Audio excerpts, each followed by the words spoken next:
can't stop self-expression, illicit or otherwise.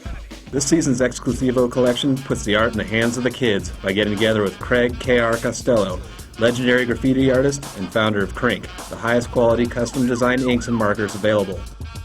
KR provides the artistic tools and Smith drops the blank canvas for the inspired individual to customize in this highly limited edition effort.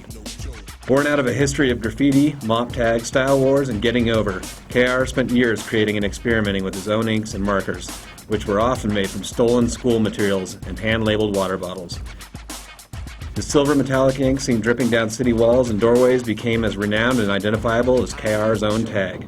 At the demand of others, KR started making Crink to sell and share with other artists. Now reaching beyond the small circles of the graffiti underground, Crink can be found in boutique and specialty shops from NYC to Tokyo, in collaborations with highly sought-after sneakers and on the cover of culture magazines.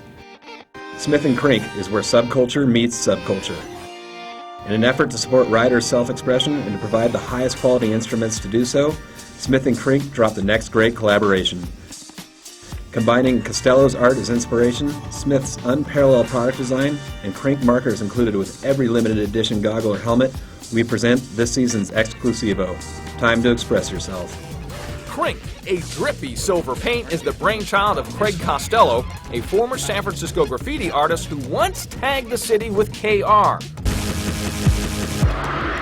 When I was younger, my name was KR, and I made my own ink. So the name became Crink. A simple name for a big idea. This was the original silver Crink. I would make it for myself and put it in a soda bottle or something like that. I was using it and sharing it with friends.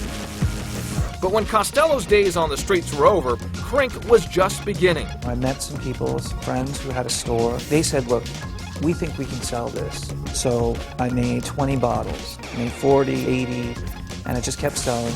Mainstream artists like the Crink look. It wasn't just for graffiti or just for art. And I think that what you do with it is up to you. Crink now comes in many colors and is sold on the internet and in shops from Japan to Europe. One of the greatest benefits is to be able to bring that aesthetic and the brand and the style to the world.